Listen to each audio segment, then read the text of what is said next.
All right, guys, welcome back. Post Ultra Pod. This is episode 4 now. This is our fourth episode. I'm Zach. Matt, your boy Matt, MC in the building. We ready to get into it. So, first thing I want to bring up is just some congratulatory remarks towards some of the NFL things that happened. So Yeah. want to give some congratulations. First off, congratulations, Joe Flacco, right? Yeah. Congratulations, Joe Flacco. Yep, Big Joe. Got another dub. I feel like I need to apologize to the man because in the first episode I confused him for Matt Ryan and I knew better. And now I know even more better.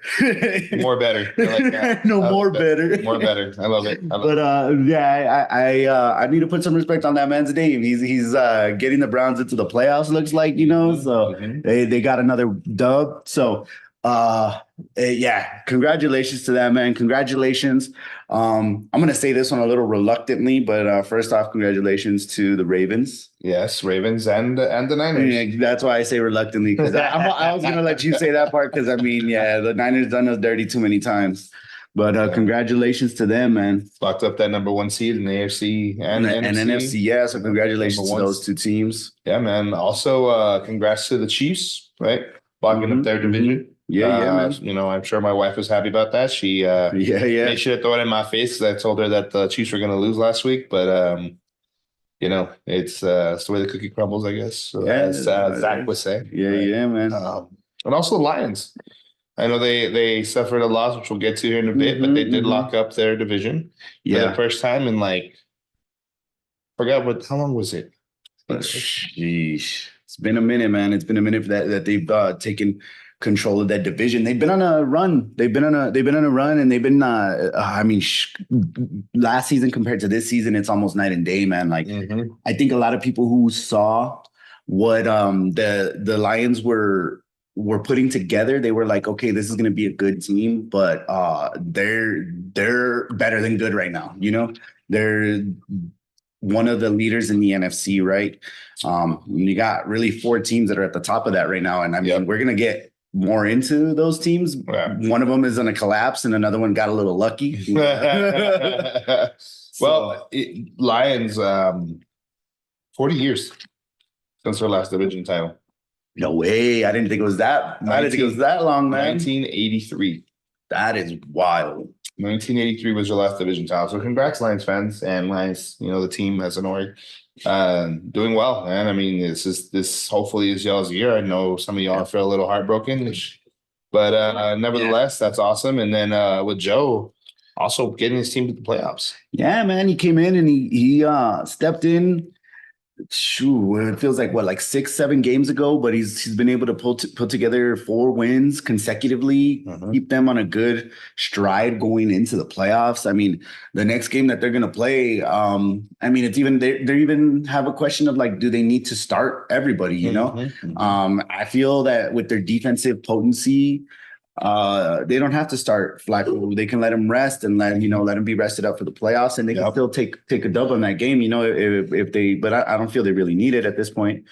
No, I think it's just another tune-up game that they can go through, right? Another tune-up game where they could say, hey, let's just see, let's go get some reps out there, let's run some plays, and let's see if we can nail these plays down the way that we want to. Yeah. I think that's good. Also, one more shout out I want to give. Shout out to you, bro.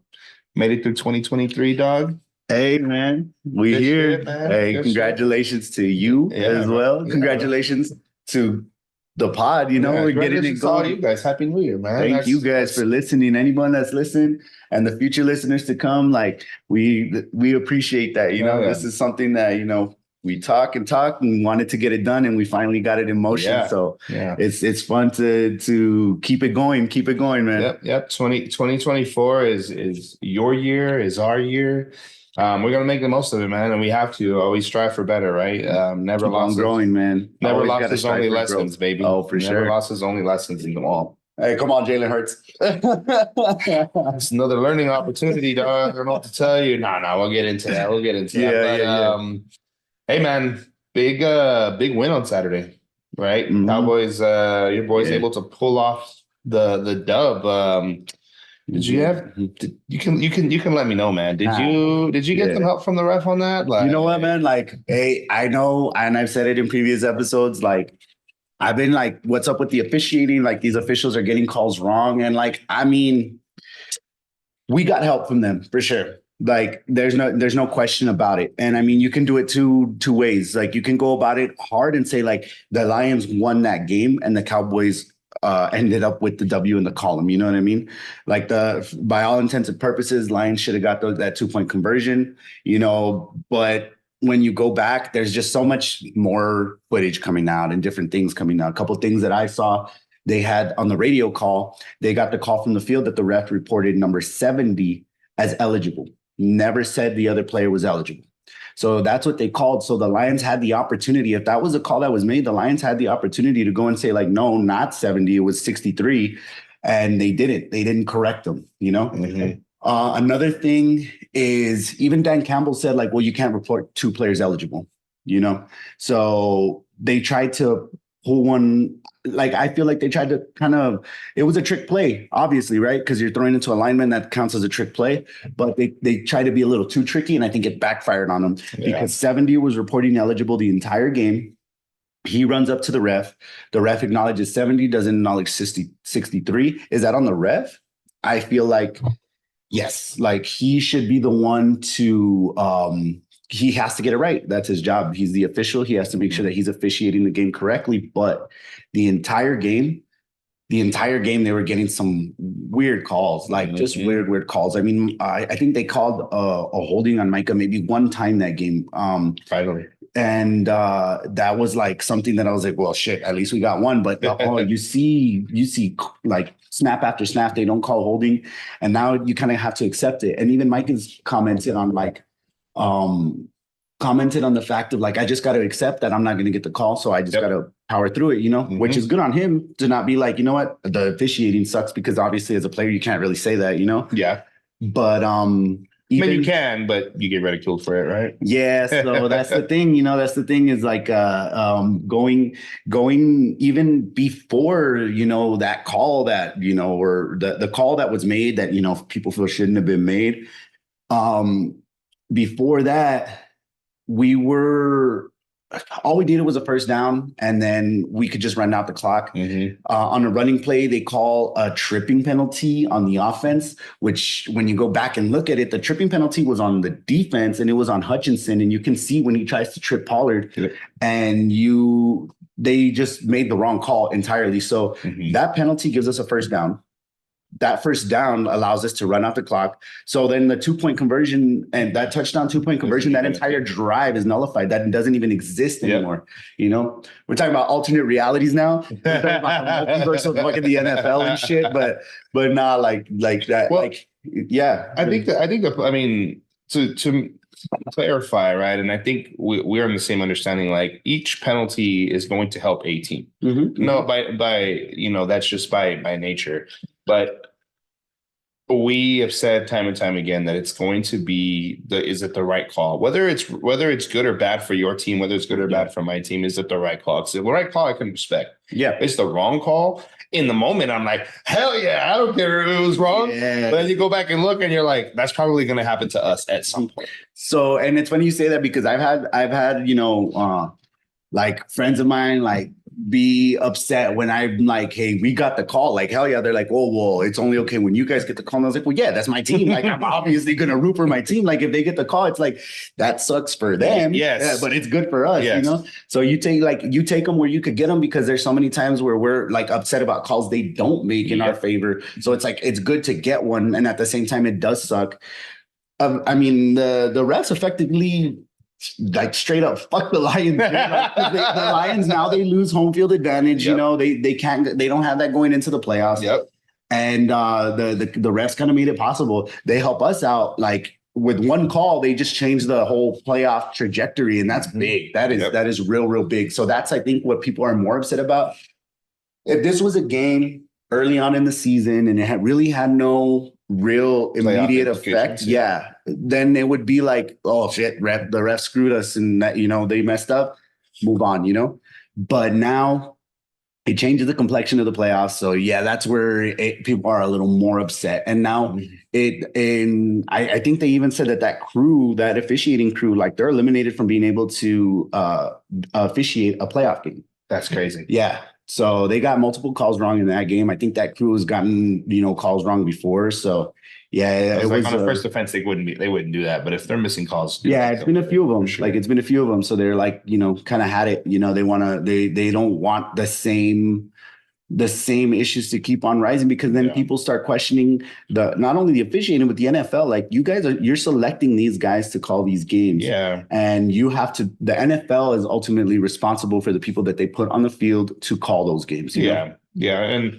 And know the calls, man. Like, know the calls, know the rules, and don't make calls that aren't happening. That's pretty simple job. Now, granted, I say simple when they get cussed out by fans in person. Oh yeah, they get cussed at by the players. They get thrown at them. Yeah, exactly. Some of them even get punched. Sometimes by accident, but they still get punched, right?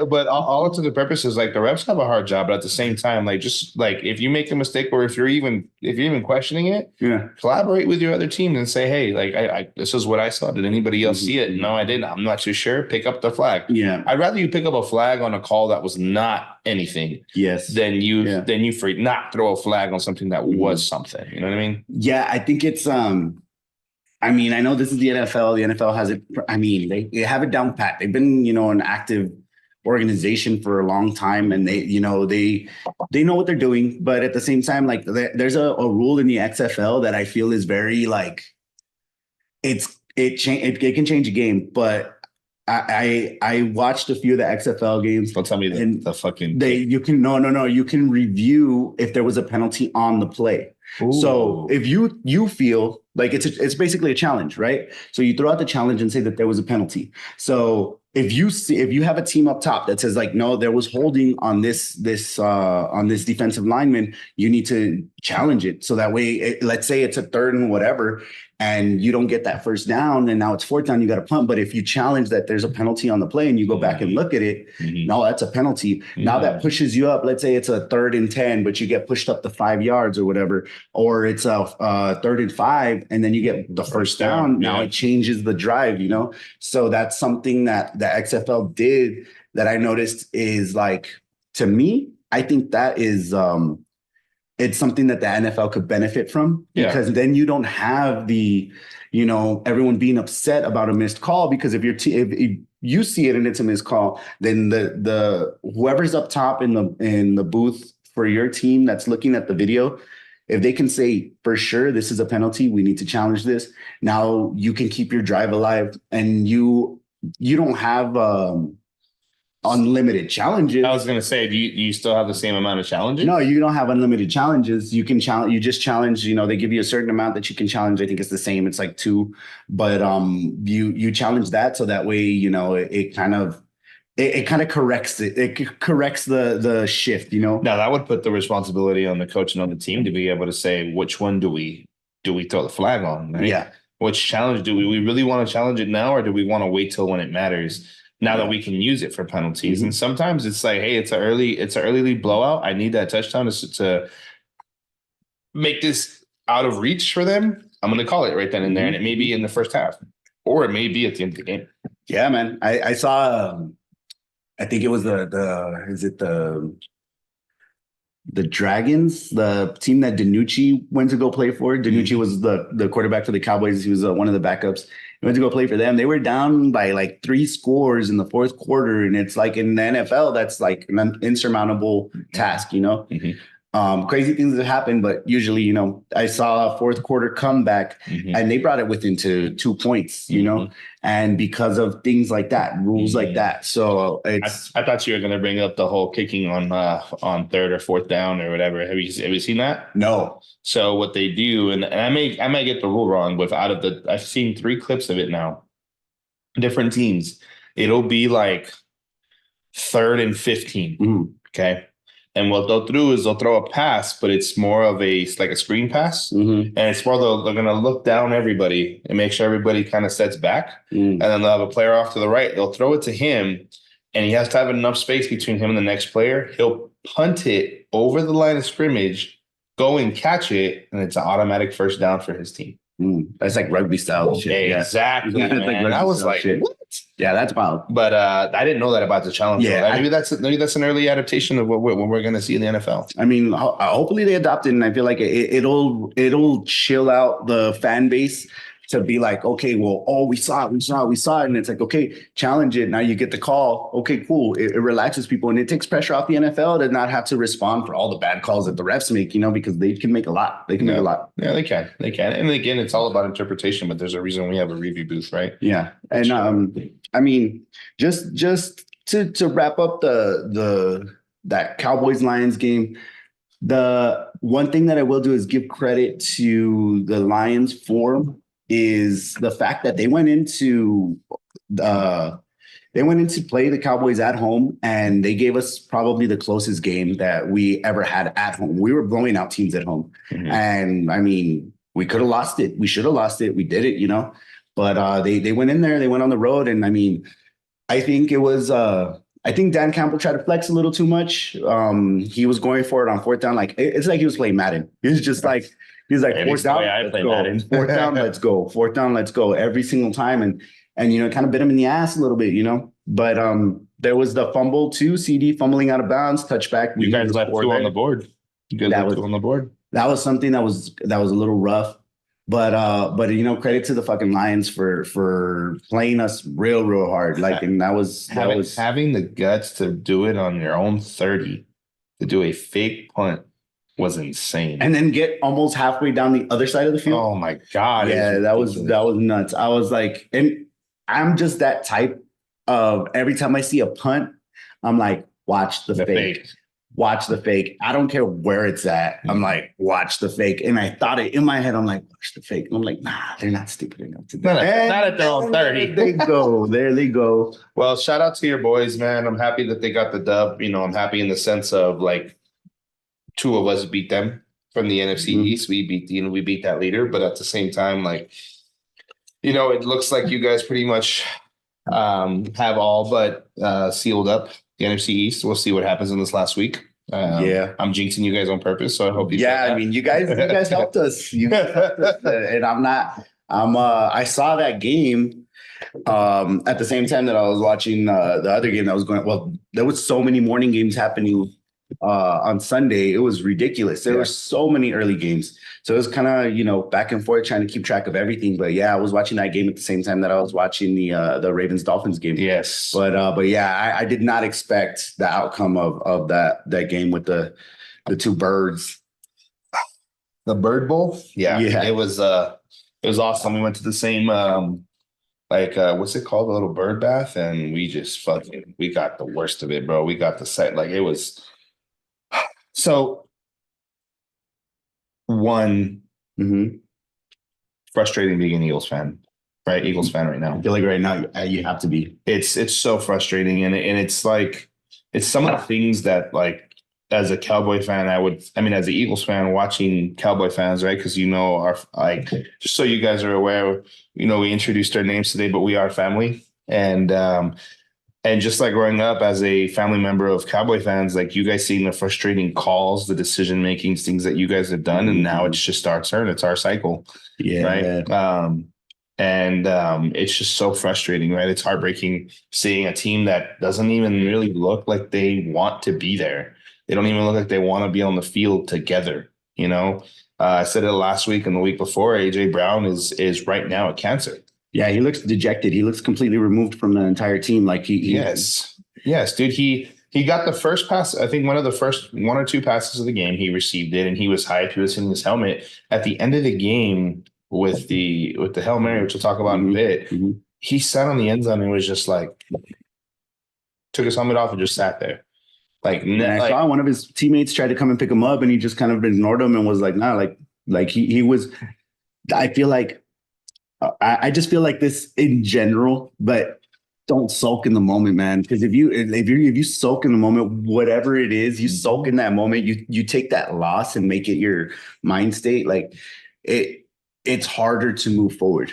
And I think that's where he's at, where he's just so like like in his 100%. head about it, and it's 100%. He's so into it, and it's becoming visually disruptive to the team. Mhm. Secondly, like we're not going to win like this. We can't win like this. Like if us beating New York was just by chance, yeah, it wasn't earned, in my opinion. We should have earned it, but it wasn't. It was closer than it needed to be. 100%. So we cannot continue to win like that or lose the way that we're losing now. And all due respect, Jalen, like dude, you're awesome. I think you're a great quarterback. I think you have great leadership qualities. But saying that it's another learning opportunity when you're losing the same way over and over again, like that is the definition of insanity, right? Yeah, it's doing things over and over again the same way and expecting a different result. Yeah, like that has to drive you crazy. Wouldn't that drive you crazy? Yeah, as a player? Yeah, definitely. As a player, as like that frustration as a fan, I know what it feels like. I know what it feels like. And like the crazier thing to me is that, man, starting what was it? 10-1, 11-1, 10-1, right? You start off the season so great. And I just feel like this is a theme with this team, is that it starts getting closer to the end of the stretch of the season and they just kind of fall off. Granted, they still made it. They still made it all the way, last season, but that's last season. You can't guarantee that you're going to have that same string, that same string of events happen. And going into this, I feel like this round of playoffs, you need to be at your strongest. Like you have to be, and it doesn't necessarily need to be play wise, because there's teams that have gone into the playoffs on a bad note, but they have a strong mental fortitude and that propels them forward. Yep. So that's what I feel the Eagles are lacking right now, is that mental fortitude. 100%. It's like your play could be bad one week, but as long as you can kind of get it together mentally, then you can go out and have a show of strength the next week. But I think they're just too much in their head right now. No, by far, man, by far. And then like there's two things I want to cover about the Birds in this situation is that one, like Sirianni, dude, what are you calling? What is your play management? Why are you playing for a field goal on the last play of the game when you haven't been able to stop them the last 4 times they were on a drive? You think you're going to be able to stop them now and play for a field goal and run was it 1st and 10 and then they got a penalty. It was 1st and 20 and then you run a screenplay that got disrupted. Then you run a draw that got fucking shut down. Like you're just running plays to run the clock out when you shouldn't play to score, because you're not going to stop them. And then when you talk about that, like the time management that you're having, like they still have timeouts, man. Is there 6 minutes, 7 minutes left in the game? Be aware of that. Go and strike, because guess what? This team right here, as much as the Cardinals don't have a record that reflects how good they are a good team. Yeah. But it doesn't, like, this is your chance to go show the team itself that we're going to go score no matter the odds. No matter who we're facing, no matter what we're doing, we're going to go and score. And what you showed everybody was that we're going to be that team that passes the ball when you're ahead. And what I mean by that is on a basketball court, when you're on a basketball team and you're up by 10 points and it's a team you weren't expecting to be up by 10 points, some coaches would play so conservative, they would just have you pass the ball around. That's why they invented the shot clock, right? Was to force that turnover, force that shot attempt. And now you're trying to do that in National Football League and you're supposed to be a high contender. It just doesn't sit well with me, man. I don't know if does that make sense? Like, no, most definitely, because I mean, when you go and look at the top contenders in that in the NFC, you see the way the Niners play. And Siri's trying to talk to you, bro. Hey, man. She's listening to your conversation, man. Hey, man, I ain't talking to you, girl. Like you look at the NFC, right? And then you look at the scoring potential of each team. Like all of them, high-powered offense. High-powered offense. You look at the potential that the Bucks have, if the Bucks are the ones to get that, they do have a high-powered offense when it's clicking, right? Granted, they need to be clicking for it to happen. Cowboys, high-powered offense. When we go up against when we go up against good defenses, we struggle. But that's what our offense has been, as of late, is just score. And when you go to the Niners, like the Niners they'll run up the score on you like at any given moment. Doesn't Because matter, yeah. they against the Commanders, like I had a little bit of hope. Commanders had it 10-13. I was like, they're close. Like, let's see how this turns out. Niners ended up blowing them out. You know, it was a landslide victory in a sense. Mhm. Started off a little slow, but they still got there. The thing is that my point is you have to have your offense clicking against these other NFC opponents if you're hoping to get where you want to go. Yep. Because if that offense isn't clicking, and then aside from NFC, you want to get to the Super Bowl, you think you're going to be able to hold the Ravens to less than 14 points? I don't think so. I don't think so. Mm-mm. I think that's tough. I think It's a big ask. get the points that you have to get, and you have to let your defense do their job against opponents that you know are going to score. They score, you score. You have to go back and forth. You have to be able to keep up. Yeah. And if you can't keep up, and if also on the other hand, like if your defense can't hold a team that you know is not necessarily known for scoring, you know, it puts you in a tough position. So yeah, I mean, so like, and this is the problem is that right now they're applying dual pressure to each other, right? You have the offense can go out there and score, but they're not. So they're not putting up points, which is putting more pressure on the defense to play at a higher level, afraid to make mistakes because they're afraid that the other team's going to score because we can't score. So we have to try to do our best to stop them. And what's that effectively doing when they can't stop that whoever they're playing puts more pressure on the offense? Then now we got to go out and score. Yeah, it's a stop and go style of play, and it's like, you know, if one side does good and then the other one doesn't, and then the other one does good and then the other one doesn't. So it's there's no consistency, and exactly you have to be consistent on both sides of the ball. And I mean that's why, you know, there's three phases of the game. You know, there's offense, defense, special teams, and you need all three of those phases to be working in sync. You have to, and if you don't have that, it's tough to win games. Granted, talent can show up and show out. Talent can get you past certain benchmarks. They can get you past certain teams, you know, but talent isn't always going to be the factor. It's more of team cohesiveness. Like can talent win 4 games in the playoffs? Yeah. That's what it comes down to, right? 4 or 3 games. And leads me to the net. My last point on them is they effectively messed up their seating. Right now, they have to now more than like as much as I'm confident that we can beat the 4 seed. I'm not right now. Yeah, but I do think that we have a better chance than the 6 and 7 seed. Okay, right now. Yeah, it means we're gonna have to go through San Fran. Yeah, in San Fran, and they beat us at home handily. Yep. So to have that as your future, and we have to put our faith in the Commanders to beat you guys, to beat the Cowboys. Yeah, man.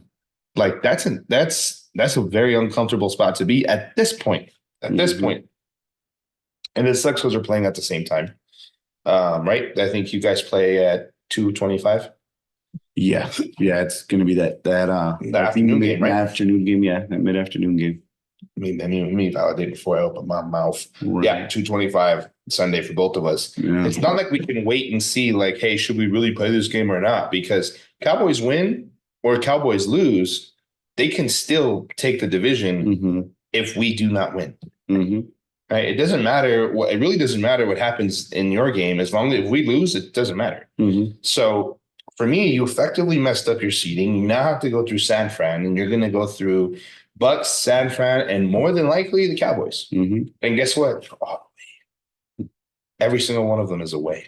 Yeah, you gotta take that road, that all the roads that you have to go on, and that's a tougher route for any team. Yeah, it's not the best thing to play on the road. There's good road teams, but having to go on the road, especially against San Fran, I mean, that was tough.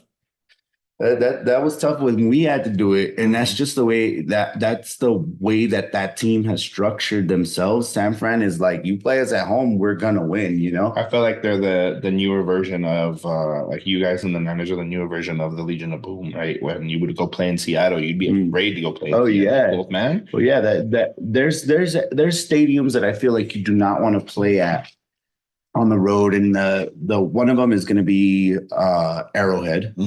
Another one is going to be where Ravens play. I don't know the name of the stadium, but where the Ravens play. Yeah, I don't. But where the Ravens play, otherwise known as Hogwarts. Yeah, Kidding. you guys are playing Quidditch on Saturdays. Come outside. We out here. But yeah, and then Levi Stadium in Santa Clara is another one. You don't want to go out there, like you really don't. That fan base is really really rowdy, and they get really really loud, and it's tough. Like that's one thing that I was noticing when in our game against the Lions is like, man, there was a lot of these third and fourth downs where you want the crowd to be involved, and they just weren't there, and it was like a fourth down call, right? And the crowd is super loud. Lions call a timeout. They do that purposely. They want to kill the momentum. They want to make sure right personnel, everything. As soon as they call that timeout, the crowd immediately shut down. You can't do that when it's a fourth down call. Like if we get playoff home games, oh my God, like you need to make sure that the other team hears you at every stage of the game. The only time you need to be quiet is when our offense is on the field and they're trying to make play calls. That's all you need to do. But every time our defense is on the field, you got to make sure that the other team, that the offense of the other team hears you and can't hear themselves. All they hear is just chaos coming from the outside. And that is a big factor. And that's why Levi Stadium is a tough place to play. Yep. That's why Arrowhead is a tough place to play. Like and they're not even closed. They can't be closed. They're open. And they're open, and it's super loud. Nuts. Yeah, man. So, but anyway, good luck to my birds. I still have faith in you. I hope you guys can beat the Giants again. And, I do hope that you guys lose. But I got to come to terms with we're the fifth seed, and we may be looking at a first round exit. But nevertheless, I wish them nothing but the best. But let's talk about the game that was potentially a AFC championship game. Yeah. Right. Yeah. I think that the Ravens they solidified themselves as, obviously they locked up the 1 seed, but they solidified themselves as like, you do not want to see us. Potentially the best team in the NFL right now? Oh, for sure. I think that, like, undoubtedly they just beat two of the top contenders in the NFL. Like, they just beat the Niners. One after the other. And they just beat the Dolphins. They're flying so high right now. Like they're on this, they're untouchable, I feel. They're untouchable. And then Lamar Jackson, I mean, his play right now, 5 touchdowns. Come on. 5 touchdowns. So let's get into that. So he has, I believe it's just the second perfect passer rating this season behind Baker, which we talked about earlier. I don't know if you guys remember that. Yeah. But he now has the second one with the perfect passer rating of 158.3 of a QB rating with 321 yards, 5 TDs. That's insane, right? That is insane. Now, think of it as you will, but this may be the first game that both the starting and the backup quarterback have a perfect passer rating of 158.3. Yeah. Now, it was only 1 pass for 19 yards, but it was a TD. Did his job, baby. He could put that on and say, I had a perfect passer rating, right? That's our stats. That's our stats, baby. But no joke. Like, he put on a show, and I mean, would you dare say MVP frontrunner? Oh, yeah, he has to be. I feel like he's locked it in. He's locked it down. You can't put anybody over him, especially if they go all the way to the Super Bowl and then say they win the Super Bowl. Yeah. He's going to be Super Bowl MVP, league MVP. Lamar Jackson is that, man. Like, I'm glad he held out. I'm glad he held out to get paid, and it was a big, big question. The Ravens finally, they did the right thing, and I'm sure they're damn glad they did it now, Yep, absolutely. So he's just playing on another level. I feel he has no limits to what he can do at the position, because as we talked about before, he's become more of a pocket passer. He's been a pocket passer. This season, that was his point he was trying to make. He's like, I'm a quarterback first and foremost. Yes, am I athletic? Can I run? I'm fast. Yeah, I can. I can do all of it. But I'm a quarterback. He made that point this year. But he can still run, man. He could still give you a 19-yard scramble, even if it's fucking 3rd and 20, and you get a 19-yard scramble. Now you're, 4th and 1, and it just changed. He can change the complexion of a game in an instant. And without him, I feel the Ravens are not. They're not close. I just don't. I know they have good players. I know they have really, really good players, but he puts them on another level. Yeah, I know by far. You heard it here first. We're gonna say Hamar Jackson because he's him. Just kidding. That's terrible. But it's Hey, all right. man. It's Hey. all right. I was gonna say Jamar. Who? Lamar Himmy Jackson. What I was gonna say. That's probably Himothy. Lamar Himothy. He's him. That's what I'm trying to say. But to add to that, like I heard to these MVP talks. Okay. I was listening to ESPN and Fox and all the sportscasters and analysis and stuff like that, and analyzers, whatever you want to call them. And they were saying that he just simply did not have the stats as a QB to be an MVP. And with this game, I feel like to them, it's hey, like I'm like a fine wine and dine restaurant. I'm made to order and I'll put it up type mentality, right? You don't think I can do this? You don't think I have the numbers? Let me go show you against the other top team in this conference. Yeah. And fucking let's go. But when it comes to MVP, like, do stats really matter? Because I feel MVP you are the most valuable player on your team on the field. Because your stats, if your play reflects the wins and the losses. If you show up and your team wins and you don't show up and your team loses, that means you're the most valuable player on that team. Yeah. So if you're the most valuable player on that team, look at the rest of the league. How many players have that effect on their team? Dude, I can only think of a handful. Really. Yeah. Really, I'm thinking, your boy Dak. Yeah. I can see him. CMC. Oh, yeah. Christian, for sure. I can see that. The only other one that I can really think of is probably Mahomes. Yeah, and that's why he has been. He's been there. He's kind of done that. I think this year he got a little figured out. He's the magician whose tricks got figured out. Yep. So there's certain players, handful of players that just change the entire complexion of a team, and they are the deciding factor of how far they can and will get. And that, to me, that's Lamar. Like, Lamar does that hands down. I agree. Now, what does this loss mean for the Dolphins, though?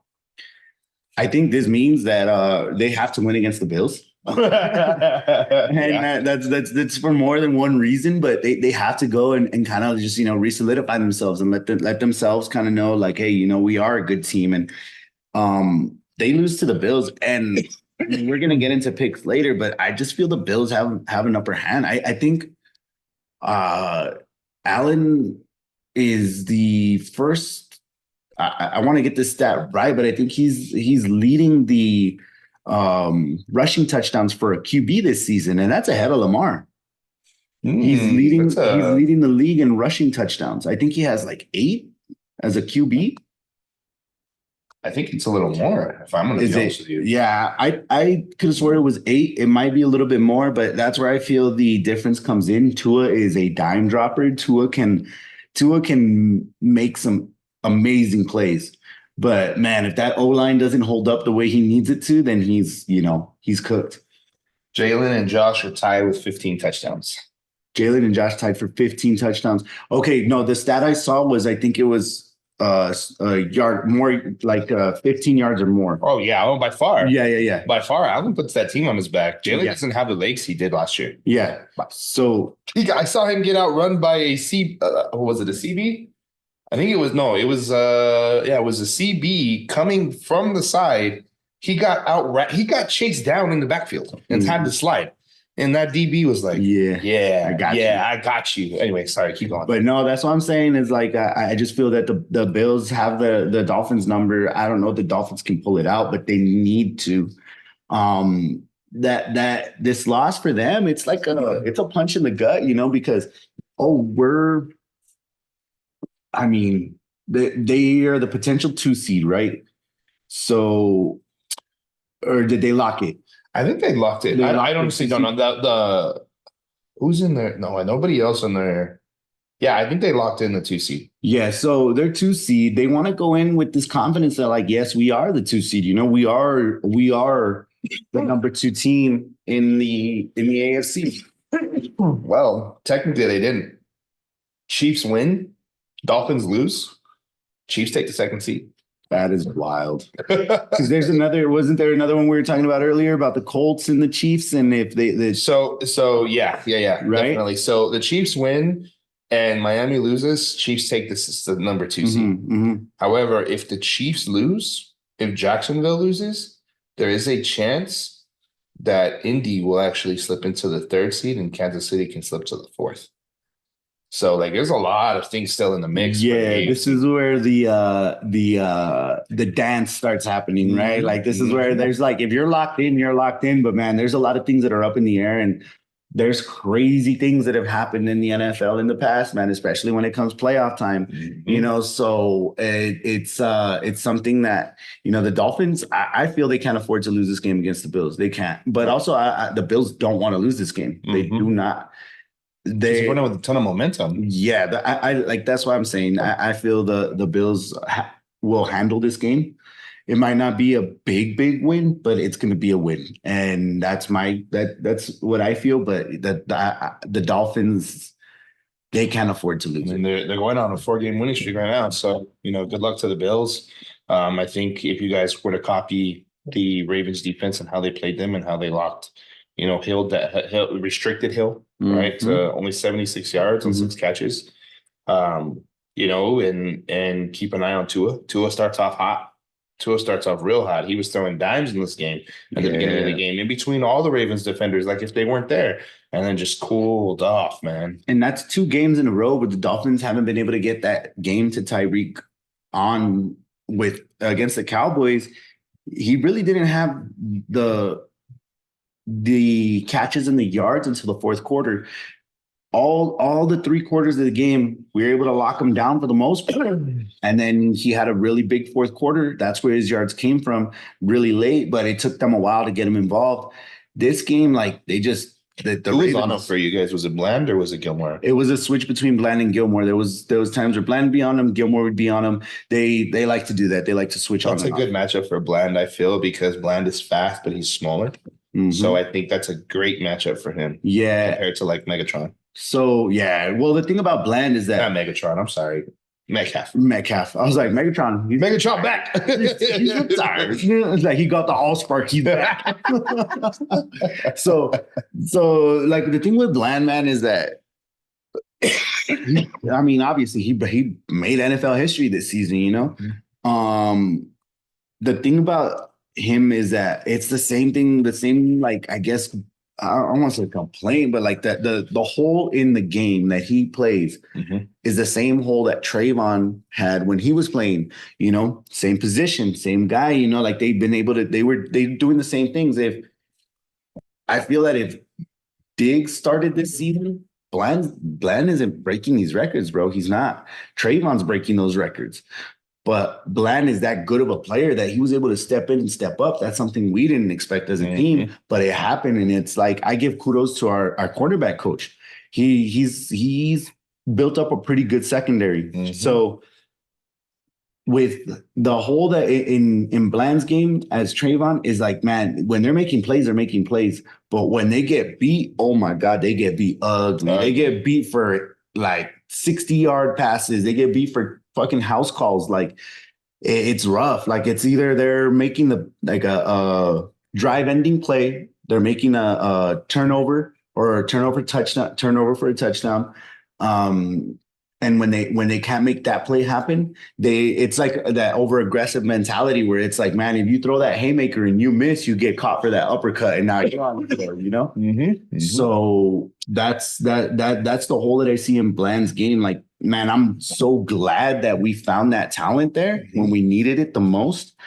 But that's his hole because he's gotten beat on a few like that where. Just like, man, you just got outran. Like you got outran, and there's some that should have been house calls, and he got lucky because it was an incomplete pass, overthrown, underthrown, whatever it might be. But when he gets beat, and that's tough. Yep. My recommendation to the Bills for the amazing defense that they have is to go back and watch those two games and see what Yeah, Dallas did, definitely. see what the Dolphins did, Definitely. And uh, and that's why if the Bills are able to lock down Tyreek, that's 3 games in a row where you can't get your star player going because I mean like doesn't help they don't have Waddle though. So yeah, but I mean Waddle sat out the last game because he was hurt. He got hurt against the Cowboys, sat out the last game. It was like, is he gonna play? got to Like, figure it out. would you want to play him? Because you're like, well, shit. Like if we play him, we really want to beat the Bills. We have to beat the Bills. But Is it worth do we? it? Is it worth him being out the rest of the playoffs? You know. Yep. I get So that. Well, yeah.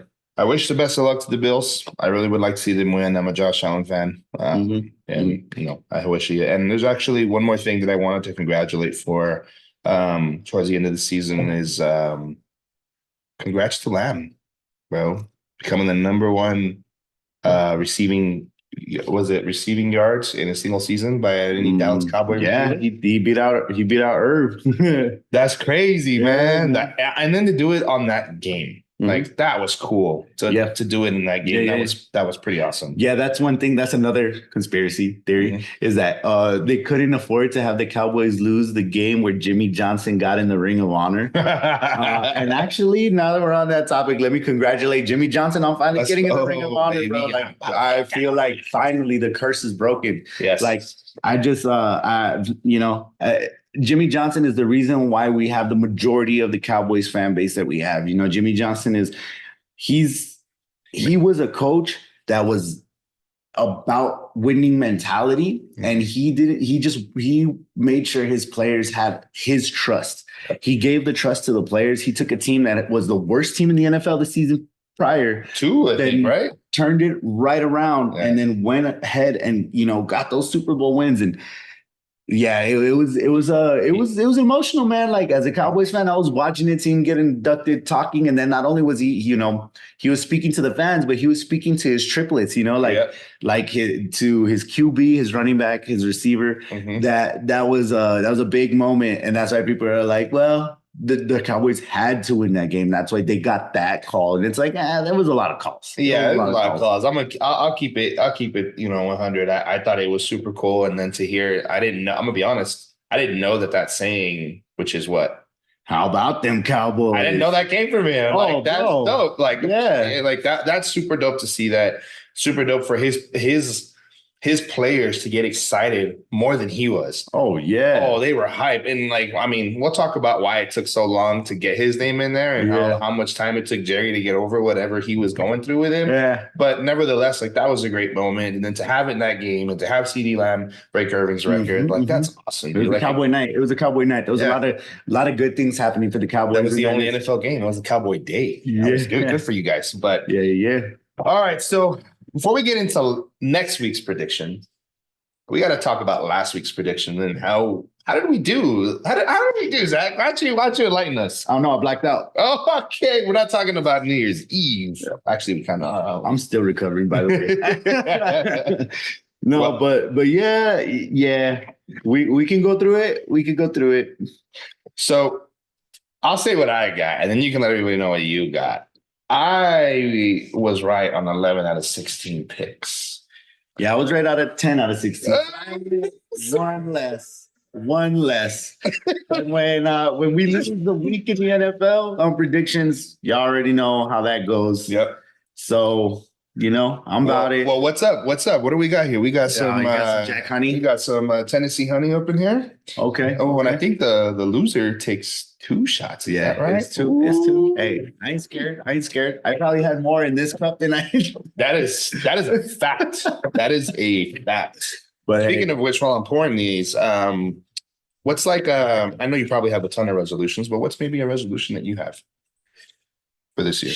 This year, I think the biggest resolution is to be more active. And that's in so many senses. I feel like last year I let a lot of life come to me and then kind of reacted. It's I just want to be more active, reactive, just make going and getting things. Like us starting this pod was definitely something that was an active thing, it was let's make it happen, and let's go, and that's a big resolution for me, is just be more active. If I have an idea and I really want to get it done and get it in, Yeah. no hesitation. And where I feel like a lot of us, and I'm not trying to speak for the general public, but I do feel that we all are very reluctant to try and do certain things because we don't know how the outcome is going to be. It's the fear of the unknown. Exactly. So that my resolution is just, kind of lose that fear, be more active in trying to go after certain things, I got you. And that's the biggest thing, man. Because before, we it was always like, I want to do this and I want to do this and I want to do that. For me, it's focus on just that. So it's like changing your lifestyle. Yeah. Changing your lifestyle, because your lifestyle will affect the things that you do rather than checking boxes on certain activities. Like changing this one aspect of how I approach things, it just changes so much more going forward. So if I could just, be more active and be willing to accept if it's a loss, but that's the thing, is not even, not approaching it with the, will this work mentality. It's like, let's make it work, let's put it down, put it in there. That's deep, man. I like that. Yeah. I like that, man. Well, cheers to you in your New Year's resolution. I'm going to take your first shot with you, because you did with me last week, but you actually tied. Salud. Oh yeah. That was good stuff. You ready for a second? No. We're gonna get it anyway. Yeah, man. I do it up. That's what happens when you suck. Nah, wait. I was only one less. I was only one less. Sir. Cheers, brother. Cheers, man. And while we're taking these, guys, if there's a beverage that you would like for us to take on the show for the next loser that there is, make your recommendations in the comments below. Right, put whatever that you like. Some good. Don't give us some. Don't give us like. Don't give us like Rumple Mints mixed with some. Yeah, some 151. Make it simple. Yeah. We balling, but we balling on a budget. We ain't trying to get what's that other one that everyone's been? Not only that, I ain't trying to pass out half pod. That is fair. That is fair. So let's talk about this week's predictions, man. All right. So, let's pull up the schedule. Dum dum dum dum. Dun-dun-dun. All right. So week 18. The season finale. Yep. Season finale week. All marbles, right? Bird Tang. Ravens versus Steelers, with the potential that Ravens may sit everybody. Even if they do, I feel I got the Ravens in this one. You got Ravens? Yeah, I got Ravens. All right. I'm going to go with the Steelers on this one. Okay. Steelers are still in the hunt. They can still get in. Mm-hmm. Yeah. And I think the Ravens are going to be smart enough and let their players rest. Yeah, I think they've proven their point. There's no need to, I don't think they're going to lose momentum, so to speak. But that means they're going to be off for 2 weeks, though. So that's the crazy part. Yeah. Then we got Texans versus Colts. I'm going to take the Texans on that one. Yeah, I got the Texans too. Texans on that one. Cool. Yeah. Cool. Next, we got some morning games going on. Mm-hmm. And oh my goodness, we have a lot of morning games and a lot of afternoon games. It's stacked. So we got first morning game, Bucks versus Panthers. Who you got? Bucks versus Panthers. I got the Bucks. Yeah, me too. I just think that, the NFC South hasn't really had anybody that stand out who's going to say that I'm winning this division, and the division's still up for grabs, except with the Panthers. Mm-hmm. So I think they'll come victorious over that. Next, we got Browns versus Bengals. And again, Browns may look to sit them. Maybe they don't. But either way, I'm taking the Browns over the Bengals. Yeah, I feel like even if the Browns sit, Flacco and their defensive potency, man, like they'll be able to take down the Bengals. I mean, yeah. I was high on Browning. I feel like he was playing really, really good. They just haven't been able to put it together recently. I think, once you get a little bit more film on a player, you kind of figure them out. Yeah. It might be that, might not be that, but I just feel like the Browns are just too potent for the Bengals right now. Yep. I got you. Next, we got Lions versus Vikings. I got the Lions. Yeah, I feel like they're pissed. I feel like they're upset. Even if they sit anybody, like, oh, they're gonna go out there with this mentality, like we got robbed and we just want to take it out on somebody. And unfortunately, the Vikings are gonna have to receive that. They're gonna be the recipient of that. Yeah. We got Pats versus Jets in was the it well in New England. In New England, I don't know the name of the stadium. Yeah. But yeah, in New England, I got the Jets. Foxborough. Yeah, it is Foxborough. So you got the Jets? Yeah, I got the Jets for sure. I got the Jets over the Pats. The Pats they just suck this year. They're bad. They're real bad. And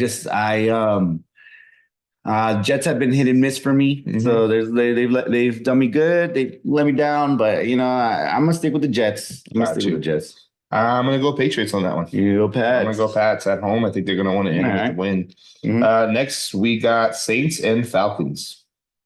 So both still potential to win the division. Yeah, so I got the Saints. They just pulled out a win last week. Falcons, I mean, they don't really have a string of wins together. They're not playing very well. Yep. Yeah, so I got the Saints. Yeah, I mean, in last week I called the Saints over the Bucks, and I didn't think that was going to happen.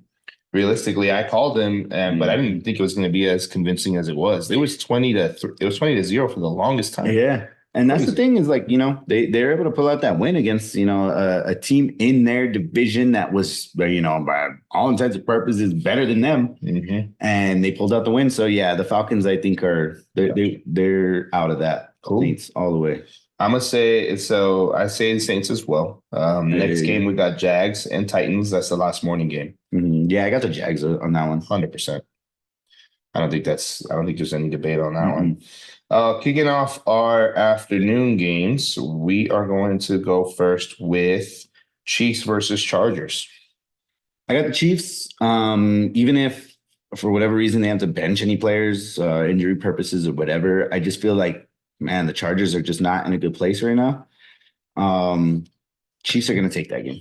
Yeah, I think so too. If they lose, they have a lot on the line to lose, so I don't think they're going to bench anybody. So I think we'll be getting clear there. Then we got Eagles and Giants. I got the Eagles. Okay. I feel like they can sit players, and if they decide to, I feel like it could be it's a smart decision, right?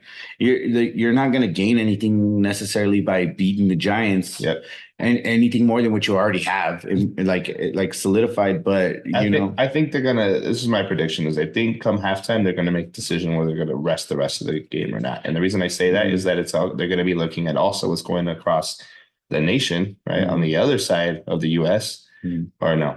On the same side of the U.S. with DC, right? Yeah. Waiting to see what's happening with the Cowboys and Commanders. And if the Commanders are up at that point, which I don't expect them to, but if they are, I think Philly's going to play it out hard. But if they're down by a lot, they're going to be like, nah, there's no point. Yeah. So the implications of the Cowboys Commanders game does affect the Eagles Giants, right? Mm-hmm. But I mean, everybody across the board is going to pick Cowboys over Commanders. The Commanders just can't really find a way to win, especially in the division. They're just not there. Mm-hmm. Eagles, at this point, it's like, if you're playing, either you're playing for pride or you're playing to get some kind of momentum, but is that necessary? Do you need to do that? And if you kind of have a sense, it's like, well, we don't really need to, like, what if there's no necessity, then are you going to put your wants over your needs? I'm with you on that, man. So we'll see what they end up coming up with. Yeah. But which leads me to the boys Commanders. I think I know your answer. My answer is the boys. What about yours? Oh, that's the Commanders, right? All right, cool. I want to make sure I have that written down here. The Comandantes. Yeah, I got the boys on that one. Like they got the Commanders number. I mean, they're gonna take it, and I mean, I picked Eagles over Cardinals, and the Cardinals pulled that one out. So I don't want to be so confident in saying like, oh, we're going to handle them.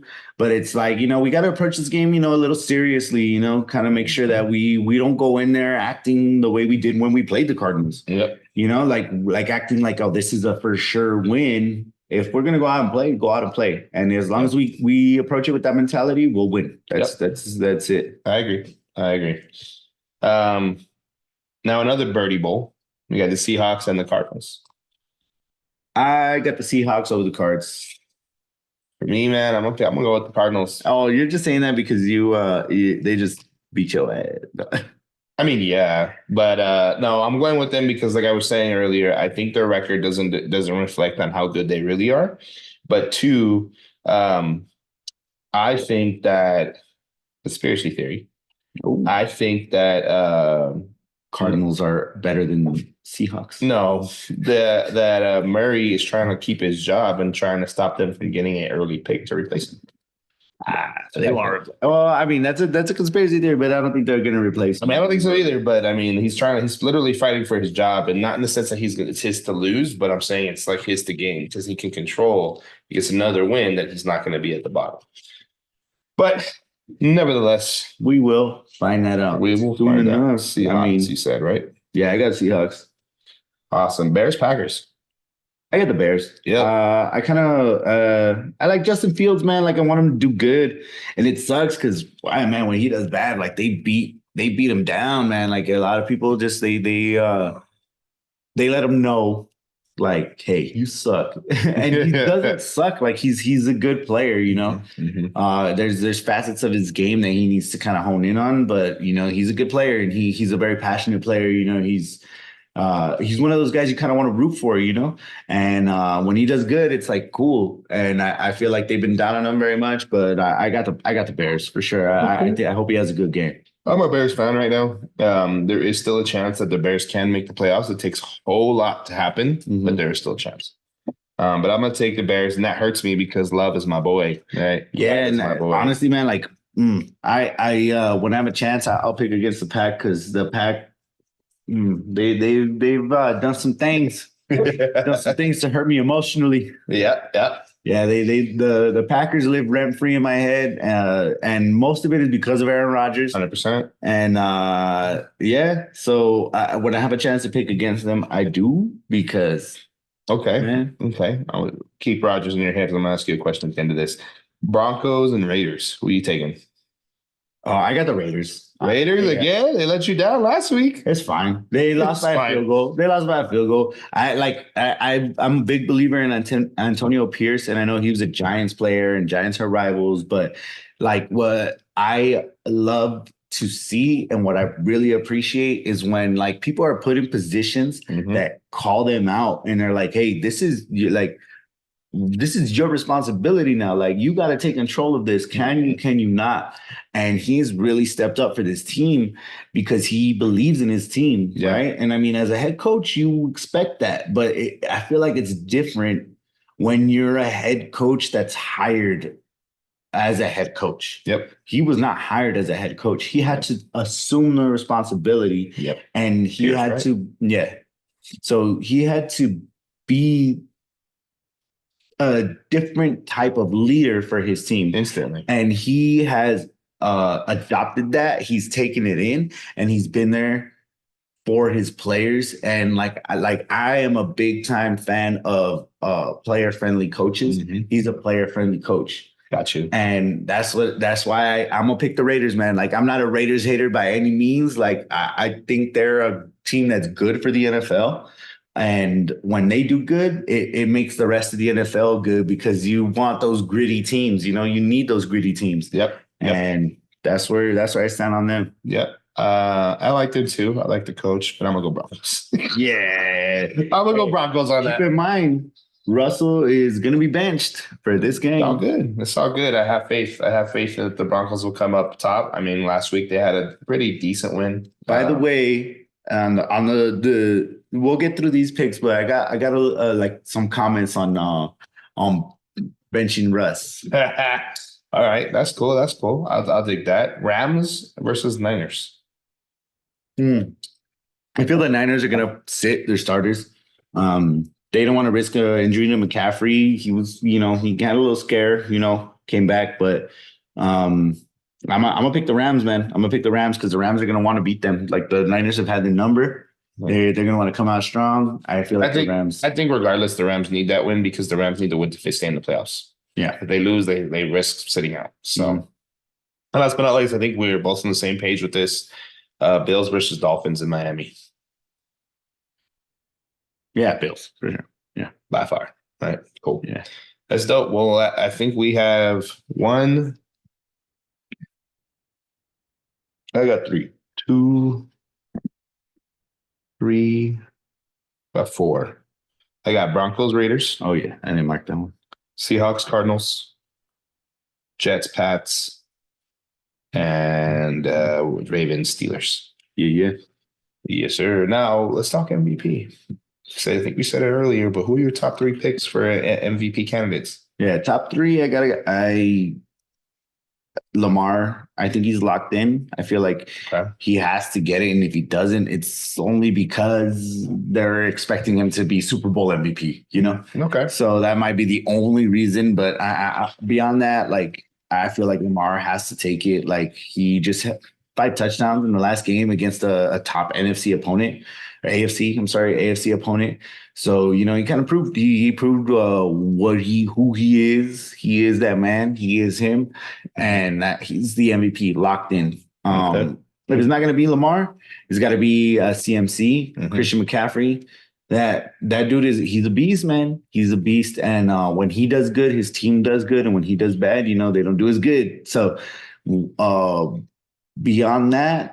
The only other one I could say is Dak. Like Dak has done so much this season that has just, I feel, has silenced haters. And if you still have hate against Dak Prescott now, what he's done this season against all of the bullshit that everybody wants to put on him, like, oh my God, like I've never been a Dak hater.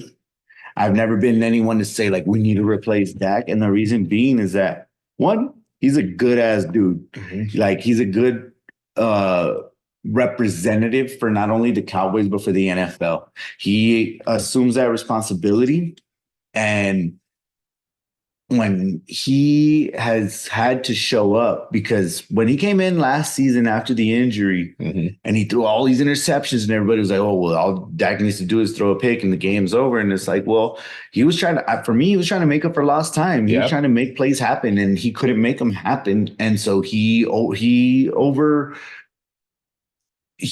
trying to overachieve, you know? Yeah, I can see that. Yeah. And this season, he has honed it in. He's protected the ball. He has, you know, limited interceptions compared to last season, obviously. He had a full season and did not turn the ball over as much interception-wise. He's had a couple of fumbles, but he has been like the reason why the offense has been able to do good because I feel like this year, him and Mike McCarthy have had this communication where he's like, just trust me. And they trust each other. So Dak, when he needs to run, he'll run. When he needs to scramble, get out the pocket, make plays happen, he's extended plays. He's done a lot of good shit. And without Dak, I mean, who else, right? Like, rush, oh yeah, rush time. You know, side note, speaking of Dak, first I agree with your lineup. Yeah. Lamar, CMC, Dak. Funny story, went to the game this week on Friday and there was a t-shirt. Do you remember the Step Brothers photo? Oh, I seen it. And it was Dak and CD Lamb. Oh my God, I was that shit is fucking great, bro. I saw that shit. Yeah. Your dad sent that picture to me, and I was like, it's funny. Hell, bro. Oh yeah. But I'm gonna throw a name in there. Okay. I'll be a little controversial on this, but fucking Joe Flacco. Hey. He's gonna end up 4 on the ratings for MVP, bro. No, I'm just kidding. But all jokes aside, like I'm saying, like, you know what? It's not that outlandish. It's not that outlandish. You've been going crazy. It's not that outlandish, bro. It's like without him, would the Browns be in the playoffs? At all? No. Would the Browns be able to do what they do without Joe? That's a fact. Hey, Joe came in with that fucking big dad energy. Oh yeah. That BDE, bro. That BDE, bro. Anyway, well, let us know what you guys' predictions are. As always, we're open to hear what you have to talk about, and if there's any of these games that you call differently, or if you think that our predictions are outlandish, or if you're a Cowboy hater and you want to put some chats down there, I'd welcome it. I don't know if he would, but I would. I mean, I already know we're America's team, so I know we're gonna be in the chat. I know there's gonna be people in the comments that are gonna be like, yeah, I got you. I got you. But also let us know who's in your top running for the MVP this year. Like I said, I think Lamar has it locked up. Yeah, But for we'll sure. see. We'll see what And then happens. like any other fan bases, like yo, like hit us up with your predictions, with your the MVPs for your team, like like who's done good for your team, Yeah. because it's a wide world of sports, man. It's a wide world of the NFL. 100%. So let's all 100%. let's get that input. Yeah, love it, love it, love it. It's welcome. It's welcomed here. Um, just over to the NBA. Just one thing I want to touch on, man, is did you watch the Lakers game with the LeBron potentially game tying 3-pointer? Did you see it? So I saw the play. Mm-hmm. I saw one, like you see it, and immediately they show you the replay, and it's like, oh yeah, that's a three. They go back to the booth, or they go back to the little screen, try to do their review, Mm-hmm. and I then hated that review. yeah, because LeBron said it. He said it.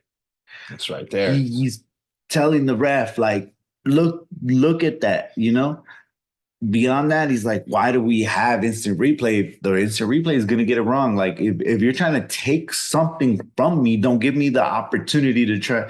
Like, don't say you're going to correct it. And when you have the evidence, you still get the call wrong. Like, Yep. how? Yep. How? Yep. I was a little bit baffled by that. The fact that his toe was hovering above the line but not touching the line. Think about it this way. George Gerving, when he made that shot, when his toes were in bounds, his heels were hovering about out of bounds. Is he out of bounds or did he make a three? No, he made the three. Yeah, if you don't touch the line, it says I'm not touching. Like I'm not like, hey, straight up, like he's not. Yep. He's not touching the line. You have to touch the line. Like, how many times have you seen? I mean, NFL players make catches where their toes are in, their foot is out, and they're making this acrobatic catch with their bending. They practice that. Yep. But if your position is in bounds and there is no part of your position that is out of bounds, like if you're not on that line, if you're not touching that out of bounds line, like then it's not out. Mm-hmm, mm-hmm, mm-hmm. And that's the thing. Like so with soccer, if a ball is going out of bounds, but a player is able to kick that ball before it hits out of bounds, it's still in bounds. Yep. So, yeah. Or the player can be out of bounds and the ball still be in bounds. Mm-hmm. Right? Because they can go and they can stop it from going out of bounds and still touch it, and it's not out of bounds because it's not an extension of the ball. Mm-hmm. Right? So it's just, what are your thoughts on that shot? If you got to see it, if you haven't seen it, go look it up. And LeBron's pretty animated about it, and rightfully so, in my opinion. I know a lot of people feel the same way. But what you're interested in is knowing what your guys' thoughts on that. Now, NCAA. This was a pretty big weekend. It was. It was cool. We had a lot of bowl games, none bigger than Michigan versus Bama. Yeah. And Texas versus Washington. Yeah. I was wrong. I was dead wrong. I was 50% right. Right. Michigan versus Bama, man.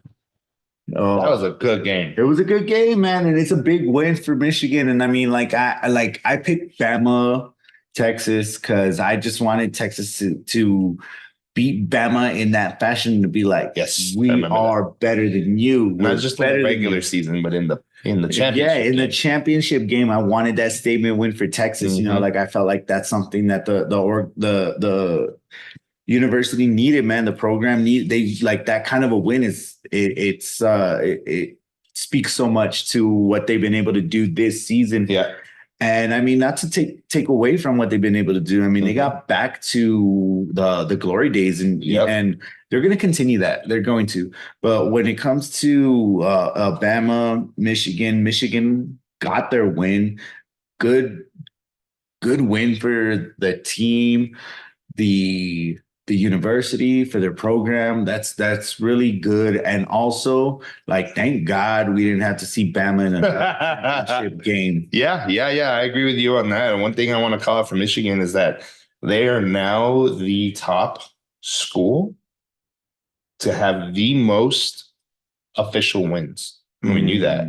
But now they're now leading all football programs at the university level with the most wins at over 1,000 wins since they opened the school. That's good. Right? Bama was number 2. And the only thing that Bama has is that Bama has more championships. Yeah. Which we all. Yeah. But overall, congrats, Michigan. You know, Bama out there looking like the Seahawks in Super Bowl 49 that lost to the Patriots, you know, turning it over at crucial moments. But it is what it is, man. It's part of the game. It is. Part of the game. Yeah, Now, when you capitalize on that, you get the win. Now, Texas versus Washington, that came down to the wire. Yeah, man. It was a rough go for Texas. I mean, it was neck and neck, man. Like, it was back and forth, and I was like, man, they're just trading shots, and it's like it's gonna come down to a last possession. Yep. And it did, but not in the way everyone thought it would. Yep. You know, because Washington took a good. I kept doing it earlier.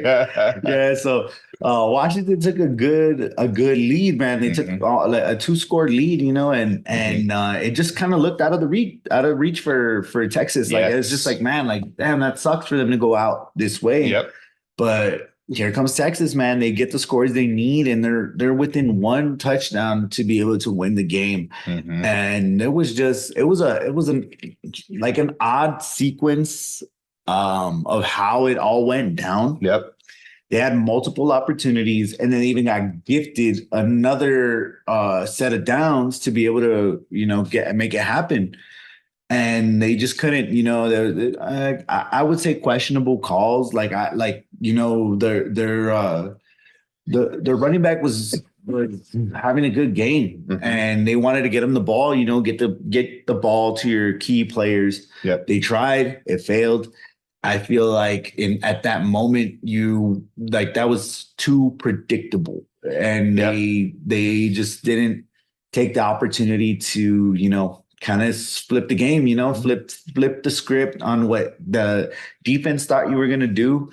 They still had one more opportunity, man, and it was crazy. 1 second left. Oh my God. So that before that play, the quarterback runs out, throws the ball away. I saw when the ball went out of bounds. I seen it, and I'm like, that's 1 second. They said final. The screen. Yep. Everything said, oh, final score, you know, and I was like, no, they got 1 second, at least 1 second left on that clock, at least. And luckily, you know, the officials in this game made the right call and gave them that 1 second. And I was just like hoping for that, you know, that miracle, like make it happen. And they went for it, and it didn't go their way. It was a tough ball. It was a good defensive play. Defender got up higher than the receiver. Yep. And he just legit just said, nah. Yep. He just karate chopped that shit. Now, question. Is a ball out of bounds the moment it touches the ground, or the moment it goes past the sideline? The minute it goes out of bounds. So the minute it goes past the sideline, whether it's on the ground or not, it's in the air, it's a dead ball. Yeah. Interesting. Because I was going to say, if that's the case, really the ball boy helped Texas out because he caught it and he was out of bounds. So there was less controversy on when it went out. Does that make sense? No, but it's when the ball is out of bounds, it's out of the field of play. So this is a sideline. As soon as it crosses, it's out of bounds. That's out of bounds. All right, cool. That's it. Play's dead. Cool. You threw the ball out.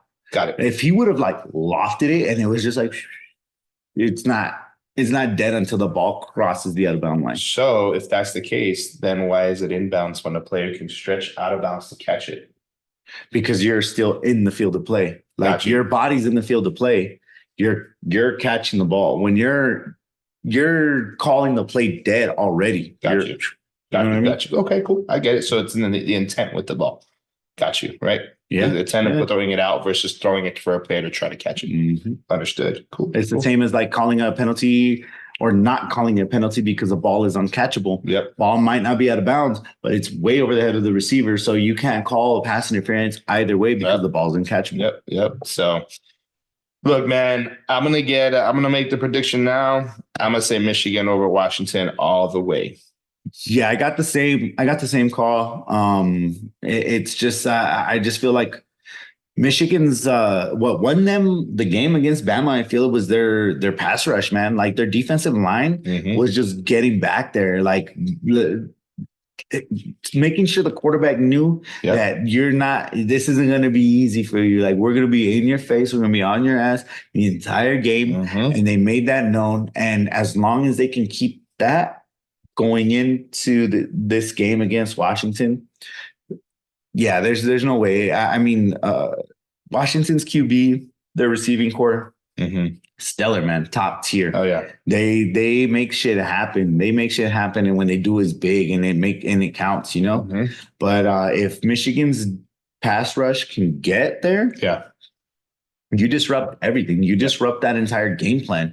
So it really is going to depend on the Michigan pass rush, but I do feel that Michigan is just they're just going to be too OP for Washington. I got you.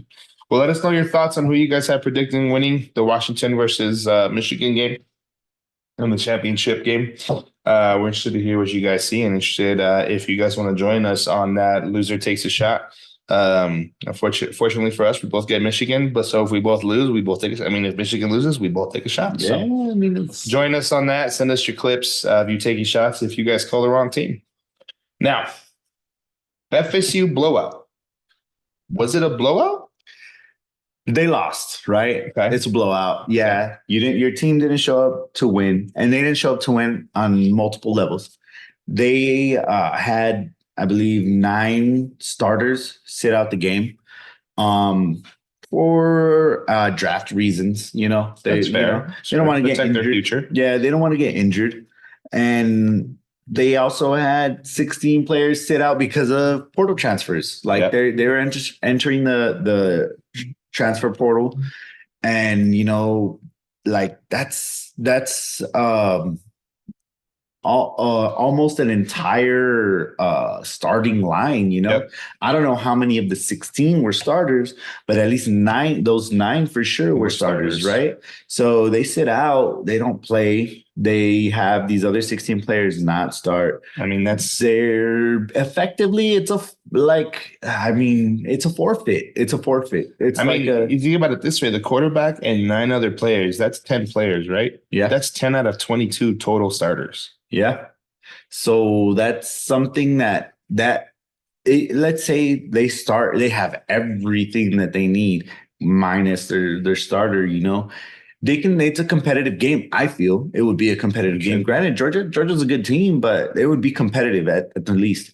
This was uncompetitive. It was just I feel it was a forfeiture because is it a protest of like, hey, you snuffed us out of the playoffs. Why are we going to put on a show for you at a bowl game when we could have been in the playoffs? We could have been contending for a championship. Yep. And you pushed us out of that because one of our players went down. Well, what if we take out all of our players? Now this isn't entertaining for anybody. Yep. So that I feel it was a sense of protest. It was like, hey, you know what? We're gonna make this decision because this is just what's best for our organization and our players. And organization wise, like I've heard, the negative commentary about, well, you should have more respectability as an organization, as a program. Got you. Okay. In the ACC, like we have more respect than that. We're gonna go out and we're gonna play and just do what we can. And if we get this bowl game, be happy with that. Like that's the thing. It's like you want to take the sloppy seconds or is that what I feel that's how they approach the situation, But a lot of people commenting on it or a lot of things that I've seen is just like, oh, you guys, like the FSU has to have higher standards and, has to be this and be that. And it's like, man, like sometimes when you feel disrespected, like you're going to let it be known. And I feel like they just decided to let it be known. I got you. Well, it didn't feel like a 5-6 game. It felt like a 25-24 game as far as the ranking. But nevertheless, for whatever reasons, the loss is a loss. Yeah. So congrats to Georgia for solidifying their spot as the 5th seed. Yeah. But hey, man, good for them. We'll see what these playoffs run into the championship.